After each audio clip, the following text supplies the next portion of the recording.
Hey, everybody, and welcome to another Playful Humans podcast. I am Mike Montague, and my guest this week is a professional puppeteer and playwright. Her name is Michelle Warkentin, and you can find her at michellewarkentin.ca. She also does voice acting, professional speaking, singer, songwriter, all kinds of fun stuff. So we'll talk to her about what it's like to play for a living. If you would like to be more playful, you're feeling a little burned out and bored these days, that's not unusual. Go to playfulhumans.com. We have a playfulness quiz you can take there, BuzzFeed style quiz you can have some fun with, and join the community of other playful humans, playfulhumans.com. Here we go.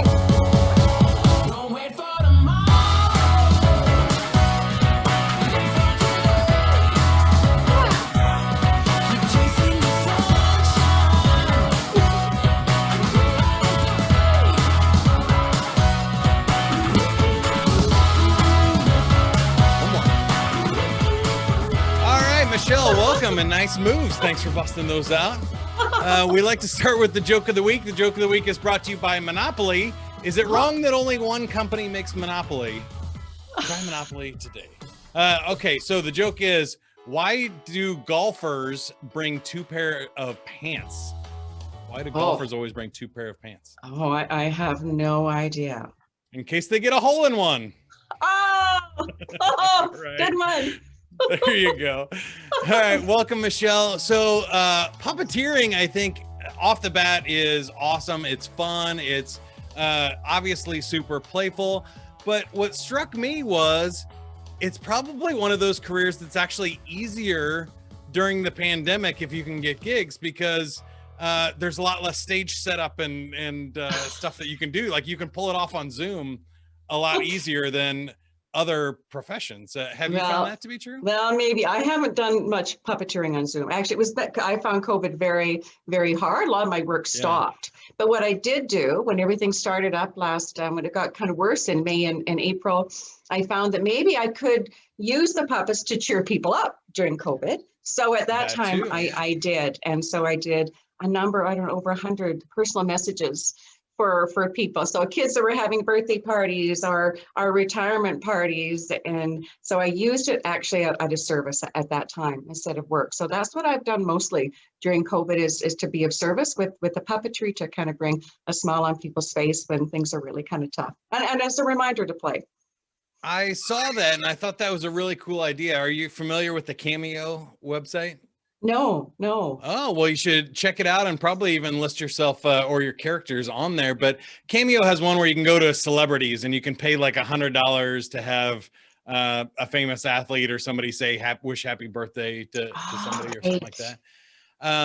So they have a nice little setup that might get you some gigs. But I love that concept and idea too, because you're right. The puppets are playful, they're fun, and people need lightheartedness and surprises.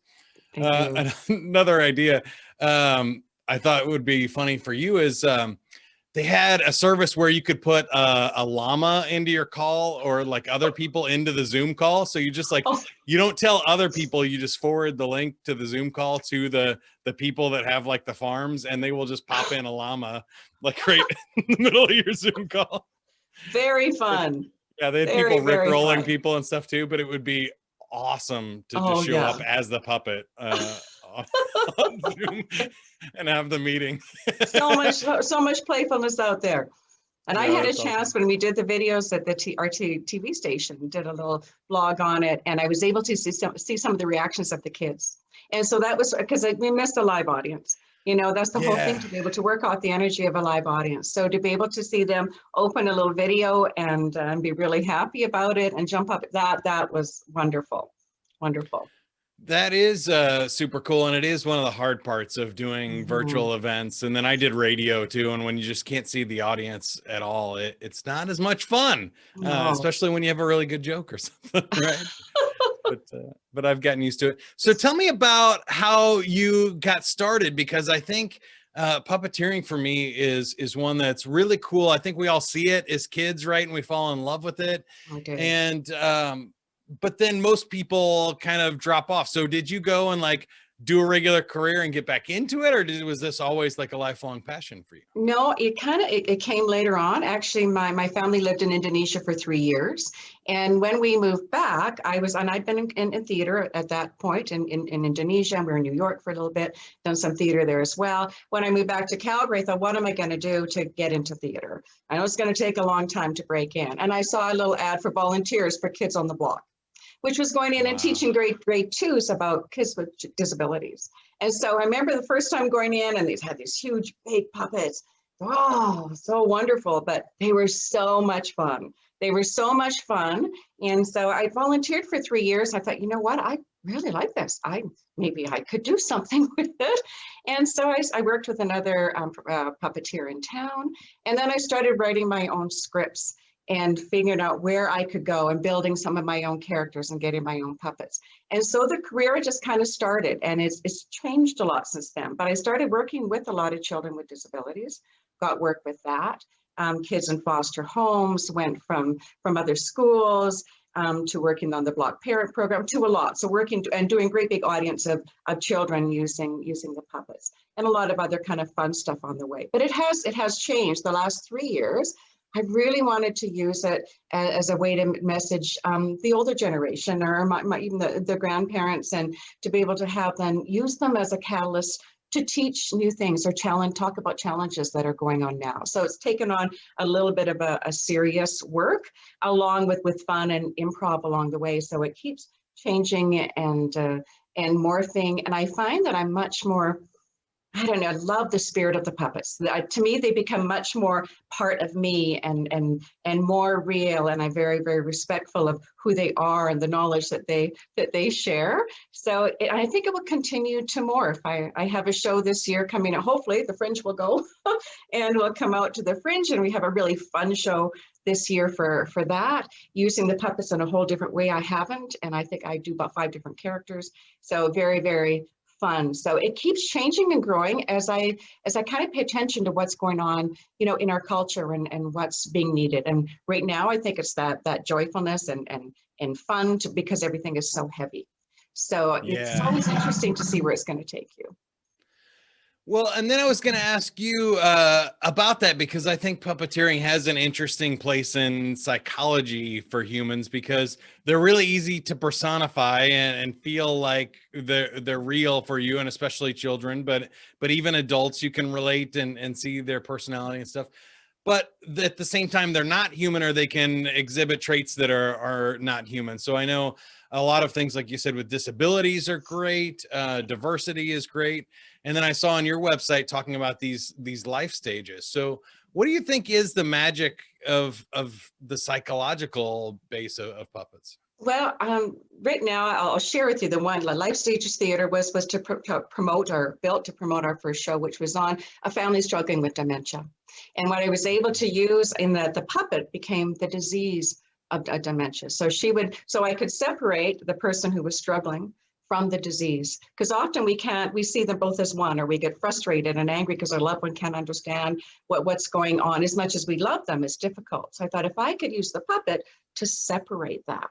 And so any anger or anything that's felt now is against that. Now is at the puppet and not the person who has the disease. It was very, very powerful, actually. And I had people say, oh, they saw that puppet coming again, because she would steal this mother. She took her voice and she took her personalities every time she would kind of breathe into her, and she would take a piece of her. So you saw the mother slowly digress throughout, and the puppet become bigger and more immense and have more to them. And so people would get really angry every time that puppet came to kind of take something from mom and oh, I want to get them, I want to hurt them. But it was a good chance to have a discussion afterwards. We brought in Alzheimer's groups and dementia groups and people that were struggling to talk about how that felt when you separated the two.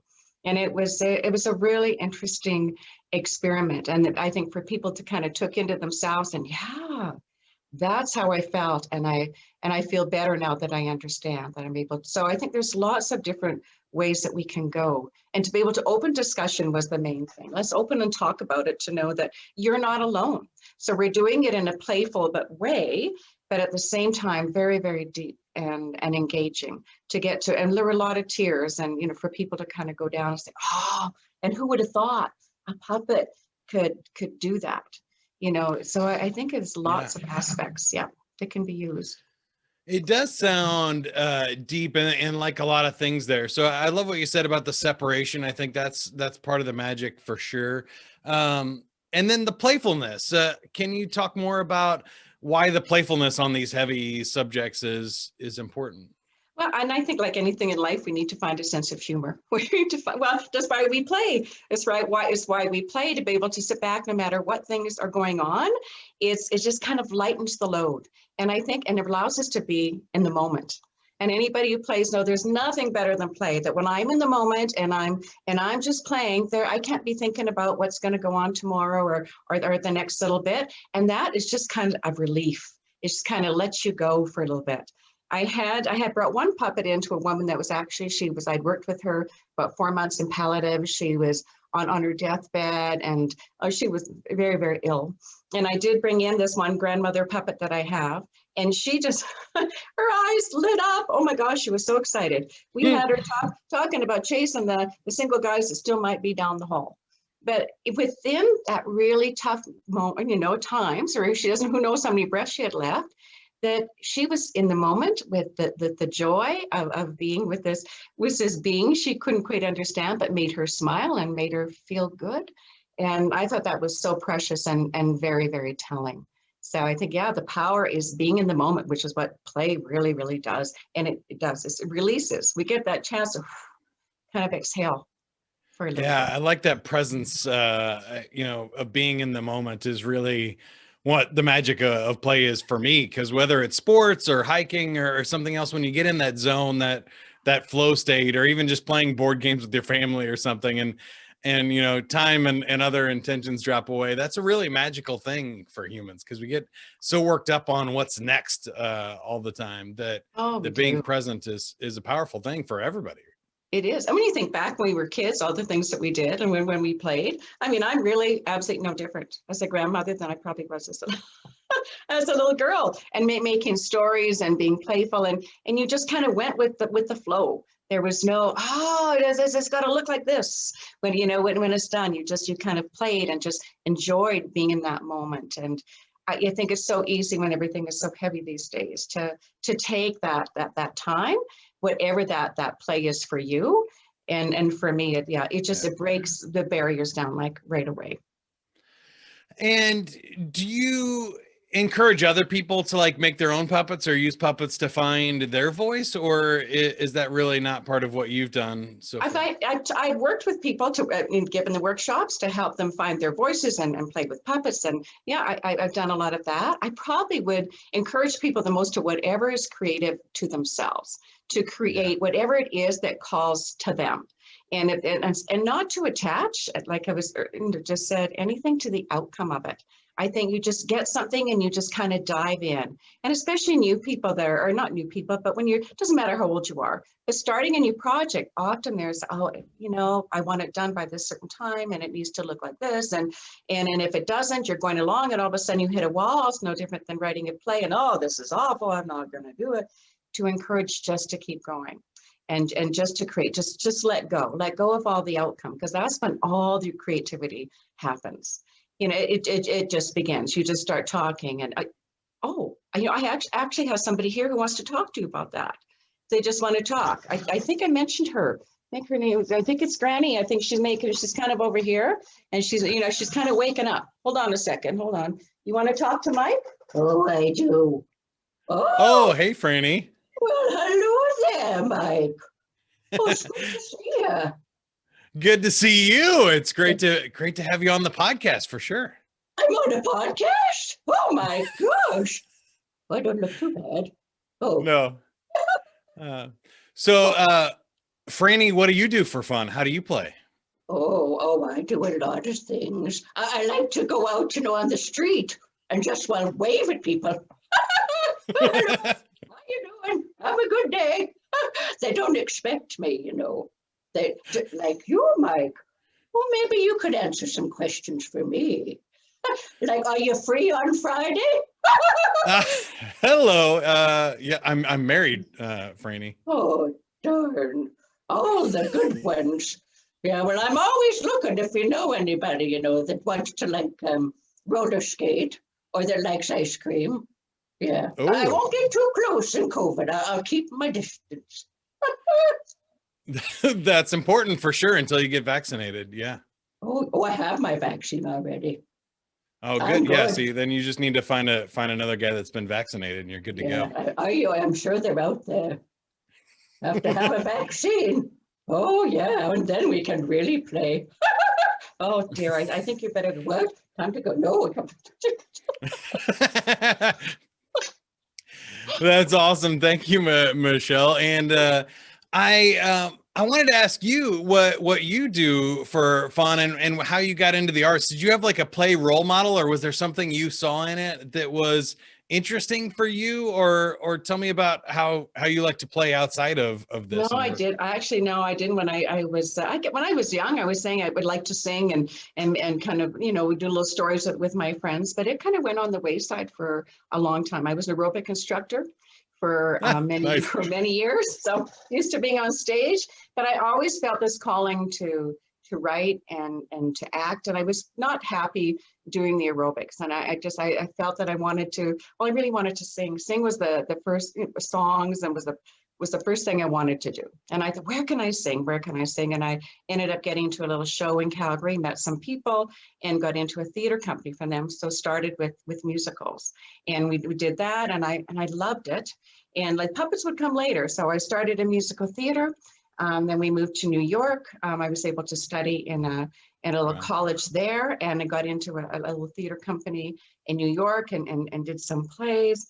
And then from there went to Indonesia. And it was, we had wonderful, thriving theater company in Indonesia, an American and British company. There were only a few of us Canadians that were kind of in there, but again, more musicals. And so I did a number of that. So it just was really listening, I think, to that little voice that says, I think I really want to sing.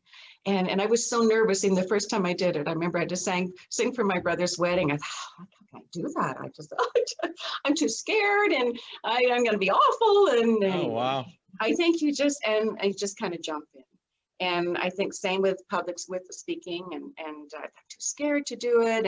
But I just kind of started. So I've learned and lots of failures along the way and lots of things that were really, ugh. And I look back, I thought, oh my gosh, I know if I put that out there, but they were learning tools. And I think what was more important to me was that I felt so good when I sang. No matter how good the song sounded, it just felt so good to me to be able to do that or to express that. And to be in a play, and maybe it wasn't the best part, but I felt so wonderful being part of a group and working together. And so no matter what, I thought it's not about making the money, or it was about feeling at peace and knowing who I was, that what uniquely made me happy and that it felt authentic. So whether to sing a song, to be in a play, to my first puppet character, he was a wild little guy. I mean, Granny came later and learned to listen and to put him out for the first time. And would people like him? And well, take a chance. And some did, some didn't, but you just kind of went ahead with it. So I think there's the magic in play is being willing to take the leap to say, this is who I am. And I made lots of rejections for so many things in film and over the years, but you just kind of keep on going. And I think being true to yourself. And there were many times I felt I'm done. I can't do this anymore. I'm too tired of people telling me no. Until I would get a phone call. Oh, hey, you want to do this one over here? Oh, okay. So I would bring things out and go back again. So it's not. I think as an artist, it's not an easy road to toe. It's a lot of work. It's a lot of keep stepping forward and keep trusting that it really is about being in touch with who you are and being okay to express it. I would never want to, I think we have a tendency to judge whether it would look too good or it should be inside this box. This is what it should look like. Oh, and I'm really not in the box. A lot of the stuff I've done has been very different and outside that box. And that's where the magic is. As long as we're told this is what it should look like and it should fit in here. And if you don't fit, sometimes, well, then I don't fit. I'm not going to do it. And that's where it is to step outside and say, no, this is who I am. And I'm going to create this, and somebody along the way will like it. And there's always an audience for what you do. So I think, and it is listening to that joy. Well, it makes me happy. Then you just step back, but I'm going to keep going. It's a really precious and wonderful thing, I think, to have something that you're passionate about, and it brings that joy to you. So, and it is a lifelong journey. Yeah, I think so too. And I found interviewing a lot of people and in my own career that there are those kind of waves that you might think there, but something always comes up, especially if you're outside of that box. People get to know you, you start building a reputation, and they start finding you, especially when you need that next gig. When you try to stay in the box, people aren't really looking for that. Or if they are, there's a whole bunch of people in the box and they don't pick you very often. That's right. That's right. So yeah, I love the advice you gave there, but I was going to ask you about working at it though, because especially with singing and some of this, did you ever take classes or work at it or do training? Yes, years of singing lessons. So many years of singing lessons, many years of acting lessons. And yeah, it certainly didn't come. I really wanted to do it, but I certainly needed a lot of help. And so, yeah, it's lots of years of singing, lots of acting, lots of film workshops and everything. And for the puppets, I had a little bit, but those were a lot of self-taught. I would look a lot at a lot of different YouTube videos and watch and practice every day. So, I mean, even voice, I warm up my voice every day. I work with the puppets every day. I memorize every day. Lots and lots of work. And I thought it doesn't come without that. And I'm pretty disciplined when it comes to that. And there's so much to learn for taking acting classes or singing. Because you want to be better at it. So it depends on what you want. If you just want to have kind of fun and it's something you kind of do on the side and it's great. But if you want to make it part of, make money at it and make a living at it, and it's something you love, then you put the time into it, and then the investment into it to become the best that you can be. So, well, yeah, I've done lots of study and lots of work along the way, and lots of practice. Yeah, I love that. And I think that's another great lesson for people too. But then sometimes your play can become work. So what do you do just for fun? What are the hobbies or the relaxation downtime? And is there anything left on your fun bucket list? Well, I love to run. I love to exercise, putting the 70s music on. So we put that on and dance. I spend a lot of time with my grandchildren, which is really fun to be able to play with them as well. And when I'm feeling down, I have taken a puppet out and gone and talked and gone in public just to get people's attention and just to kind of release that it can be so much fun. So yeah, I like to hike and get outside, certainly in nature as much as I can. I think that's huge. And even skipping is a huge part of my routine, and old songs, even that we sung when we were kids. Exercise is huge. So you're taking care of your whole body no matter what you're doing. And I meditate, which is a couple times a day. Really important to kind of slow that down again, and it to me that also is playful, and because you're getting in touch with yourself again. So I do lots of fun stuff and getting lots of great mountains to go see around here. Yeah, that's awesome. I love all of that as well. And I think you hit on a lot of important stuff, especially like if your play isn't movement based. I think there's a couple of buckets, right? There's like a creation of voice, like you're writing stuff. Yeah. There's the play and the puppeteering, but then you also need some sort of physical movement to kind of keep things different and changed up and healthy in all aspects of your life. Cause it's not just one thing, right? Anytime we get locked into one thing, it doesn't work very well. So I love that. I appreciate you sharing. We're almost out of time, but we have time to play a little bit ourselves. Would you like to play? Well, I do. You know what? My French play this summer is called The Rumble Follies, and I have a cast member from that new play. And I think she's right here. She would like to play with. Her name is Dolly. Hold on, Dolly. And I know she's very excited because she's never been on film before. She's kind of new. Dolly, hello. Hello there. Nice to meet you, Dolly. Well, thank you. I can't believe I'm here. I'm very excited, Mike. I'm in a play this summer. Yeah, tell me about the play. What's it about? Well, it's about, a folly show in Calgary. Believe it or not, I've been dancing for over 30 years. Anyway, something happened and they want to close down the show. And I helped to save it. Yeah, I know it's hard to believe. That is awesome. And I know there's been a lot of shows canceled and postponed. So I'm sure this will be a great lesson for everybody to learn how to save one. Right? Yeah, I hope they don't close down us. Oh, Mike, I wonder maybe we could sing a little song together. Sure. Yeah. I'm more of a karaoke singer than a professional singer like you, but I'm in karaoke. I don't know. What do you think? Maybe a little, even just a little kid song. That's kind of fun. Sure. What do you got? I bet you know this one. Do you know Twinkle, Little Star? Oh, of course. That's one of my niece's favorites. Yeah. Is it? Okay, then I bet I hope for big things. Are you ready? All right. It's really hard to sync up on Zoom, but we'll do our best about that. Here we go. 1, 2, 3. Twinkle, twinkle, twinkle, little star. You're doing great. How I wonder what you are. Up above the world so high. You're doing it like a diamond in the sky. Twinkle, twinkle, little star. How I wonder what you are. You got it. Oh, I wonder what you are too, little star. Bye-bye, Mike. Bye. Thank you. Nice to meet you, Dolly. That was awesome, Michelle. I had fun, and yes, we should have worked that out. Singing in rounds is easier on Zoom than it's harmonies. Fun. No attachments. That was fun. Thank you so much for being on the podcast. Any asks of us or the audience or ways that we can help you? So we go to Michelle Warkentin.ca, MichelleWarkentin.ca for Canada there, and check out everything you got going on. But how can we best support you?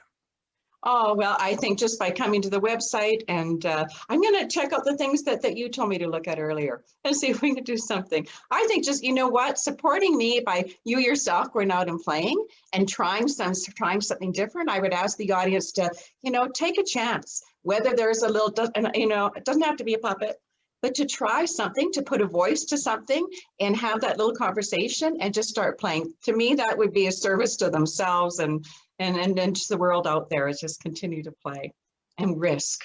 Take a little risk. I love it. MichelleWarkentin.ca is the website. Again, she is an actor, a professional puppeteer, professional speaker. If you need one of those, voiceover artist for sure. You have heard at least 3 different voices here on the podcast today. Go check that out. And Playful Humans, you can take the playfulness quiz or join our community of adults trying to rediscover the power of play. PlayfulHumans.com. I think that's it. Subscribe to the podcast, give us a thumbs up, share this everywhere, and we'll see you next week. Great. Thanks, Mike. Live for today. Keep on chasing the sunshine and go out and play. Go play, everybody.